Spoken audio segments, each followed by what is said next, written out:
রশিদ আহমদ গঙ্গোহী, একে আমরা রাদিয়াল্লাহু তাআলা আনহু বলবো না, কারণ হলো তার এই কথায় রশিদিয়ার মধ্যে তার অনেক পুকুর আছে। এই কথায় রশিদিয়ার মধ্যে তাকে প্রশ্ন করা হয়েছে, ওমা আরসালনাকা ইল্লা রাহমাতাল লিল আলামিন, আপনি বলেন ওমা আরসালনাকা, শুধু বইটা কি শুধুমাত্র আল্লাহ নবীকে দুনিয়াবাসীর জন্য রহমত বলা হয়েছে, নাকি আমরা আপনার মতো ইমাম মুয়াজ্জিন মুফতি যেগুলি আছে এগুলো বলা হয়েছে?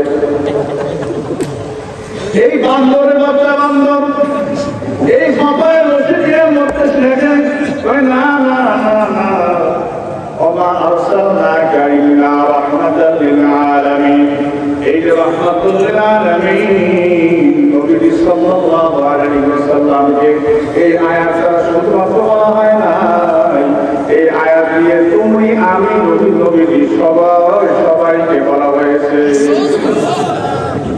বাড়িতে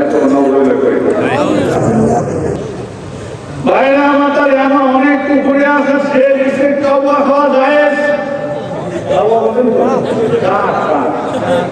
এই যে 516 পৃষ্ঠার যে ফতোয়া রশিদিয়ার মধ্যে আছে, তা খাওয়া যায়। বাইরে আমার আরো বললাম না, আমার কালকে লাগবে মারামারি, এই জন্য আর বলা দরকার নাই।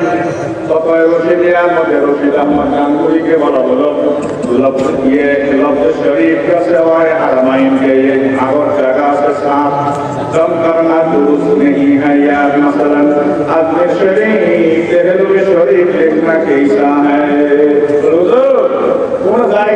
কোন জায়গার সাথে শেষে শরীফ শব্দ লেখার গায়ে আছে কি? যেমন আমরা বলি আজমির শরীফ, দেহলভী শরীফ, এটা কি লেখা গায়ে আছে?